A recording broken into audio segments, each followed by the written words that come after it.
नमस्कार, स्वागत है आपका अपने YouTube चैनल स्टडी विथ आनंद में। साथियों, आज हम आपके लिए लेकर आए हैं प्राचीन इतिहास के अंतर्गत मौर्य काल से संबंधित महत्वपूर्ण प्रश्नोत्तर। साथियों, इसके अंतर्गत ऐसे प्रश्नों को रखा गया है जो पिछले वर्षों में IAS, all state PCS, RAS, RTS, UDA, LDA और लोअर सबऑर्डिनेट में पूछे गए प्रश्नोत्तर हैं। साथियों, आगामी परीक्षाओं की दृष्टि से पिछले वर्षों के प्रश्न पत्र बहुत ही महत्वपूर्ण होते हैं। इस दृष्टि से यह श्रृंखला बहुत ही महत्वपूर्ण है। वीडियो के अंत तक बने रहिएगा साथियों। तो शुरू करते हैं आज के पहले प्रश्न से। पहला प्रश्न है, निम्नलिखित अभिलेखों में से किस में चंद्रगुप्त मौर्य एवं अशोक दोनों के नामों का उल्लेख है? साथियों, यह प्रश्न यूपी PCS 2004 में पूछा गया प्रश्न है। ऑप्शन है ए, रुद्रदामन का जूनागढ़ अभिलेख, ऑप्शन बी, अशोक का मास्की लघु शिलालेख, ऑप्शन सी, स्कंदगुप्त का जूनागढ़ अभिलेख अथवा ऑप्शन डी, अशोक का शाहबाजगढ़ शिलालेख। साथियों, इस प्रश्न का सही उत्तर हो जाएगा ऑप्शन ए, रुद्रदामन का जूनागढ़ अभिलेख। रुद्रदामन के जूनागढ़ अभिलेख में चंद्रगुप्त मौर्य एवं अशोक दोनों के नामों का उल्लेख मिलता है। अगला प्रश्न है साथियों, निम्नलिखित में से किस लेखक ने वार्ता को सर्वप्रथम शूद्र वर्ण का सामान्य वृत्त निरूपित किया? ऑप्शन है ए, मनु, बी, कौटिल्य, सी, गौतम अथवा ऑप्शन डी, बृहस्पति। साथियों, यह प्रश्न यूपी PCS 2004 में पूछा गया प्रश्न है। इस प्रश्न का सही उत्तर हो जाएगा ऑप्शन बी, कौटिल्य। अगला प्रश्न है, मेगास्थनीज द्वारा भारतीय समाज के 7 वर्गीय विभाजन में तीसरे स्थान पर कौन है?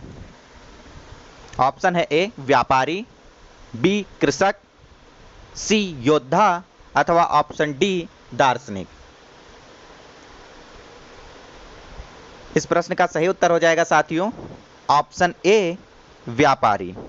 मेगास्थनीज द्वारा भारतीय समाज के 7 वर्गीय विभाजन में तीसरे स्थान पर व्यापारी वर्ग आता है। अगले प्रश्न की ओर चलते हैं साथियों। अगला प्रश्न है, चंद्रगुप्त मौर्य के समय सौराष्ट्र का राज्यपाल कौन था? साथियों, यह प्रश्न यूपी PCS 2001 में पूछा गया प्रश्न है।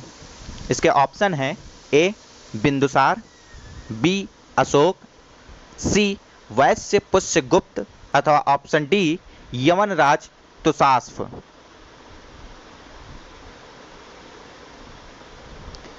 साथियों, चंद्रगुप्त मौर्य के समय सौराष्ट्र का राज्यपाल वैश्य पुष्यगुप्त था। अगला प्रश्न है, ब्राह्मी लिपि को पढ़ने की विधि किसने खोज निकाली थी? साथियों, यह प्रश्न IAS परीक्षा वर्ष 2007 में पूछा गया प्रश्न है। इसके ऑप्शन है A, John F Fleet, B, James Prinsep, C, Alexander Cunningham अथवा ऑप्शन डी, जॉन मार्शल।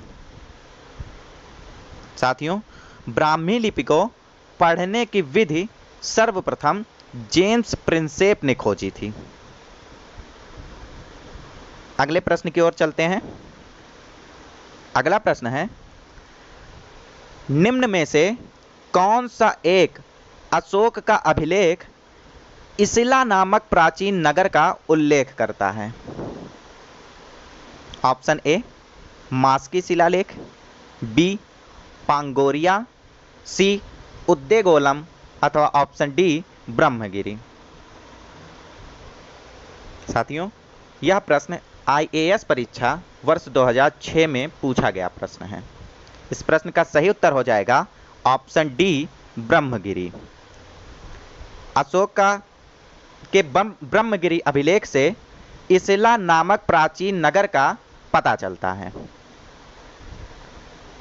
अगला प्रश्न है साथियों, अशोक के निम्न में से किस शिलालेख में 1 ग्राम के भू राजस्व में रियायत का उल्लेख है?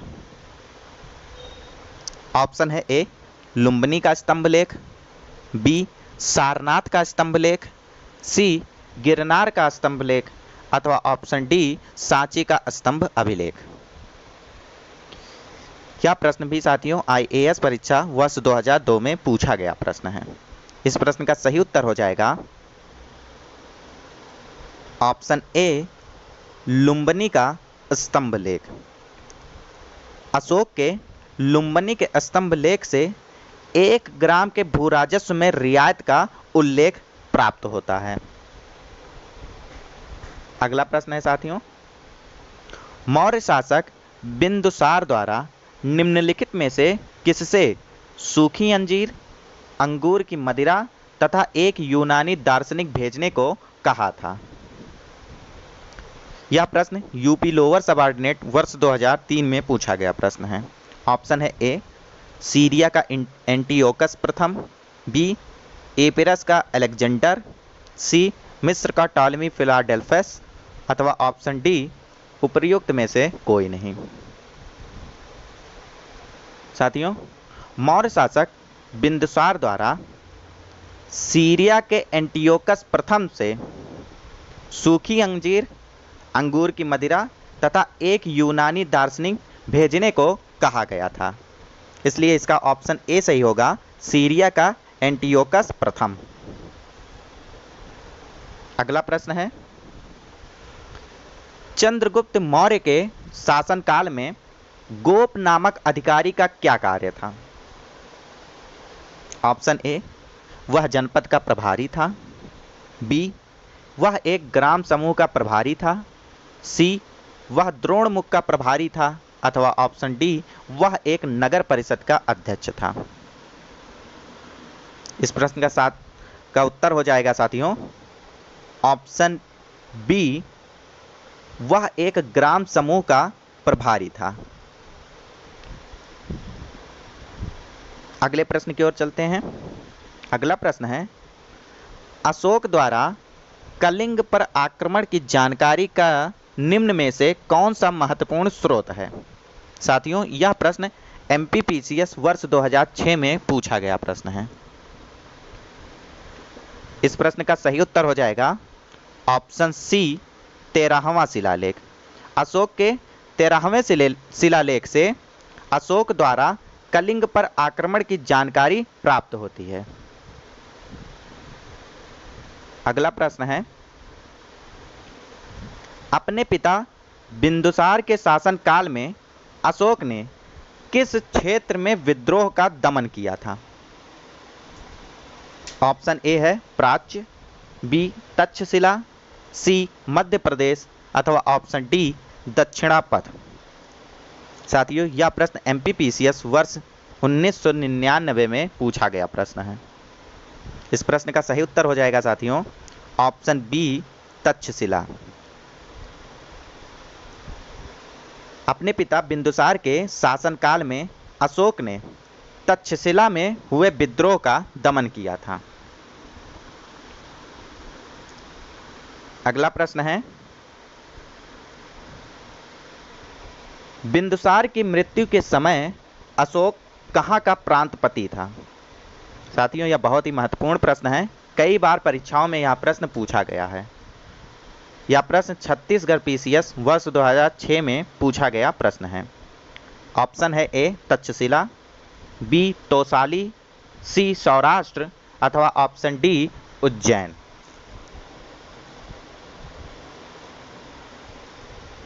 साथियों, इस प्रश्न का सही उत्तर हो जाएगा ऑप्शन डी, उज्जैन। बिंदुसार की मृत्यु के समय अशोक उज्जैन का प्रांतपति था। साथियों, ये रहे आज के मौर्य काल से संबंधित बेहद ही महत्वपूर्ण प्रश्नोत्तर, जो कि परीक्षाओं में कई बार पूछे गए प्रश्न हैं और आगामी परीक्षाओं की दृष्टि से पिछले वर्षों के प्रश्न पत्र बहुत ही निर्णायक सिद्ध होते हैं। उम्मीद करता हूं साथियों आपको आज का यह वीडियो पसंद आया होगा। वीडियो पसंद आया हो तो वीडियो को लाइक करना ना भूलिएगा और साथ ही जिन लोगों ने अभी तक चैनल को सब्सक्राइब ना किया हो वो चैनल को सब्सक्राइब कर लें, साथ ही बेल आइकन प्रेस कर लें ताकि जो भी मैं नया वीडियो नया अपडेट लेकर आऊँ उसका नोटिफिकेशन सबसे पहले आप तक पहुँचे। बहुत बहुत शुक्रिया साथियों। जय हिंद, जय भारत।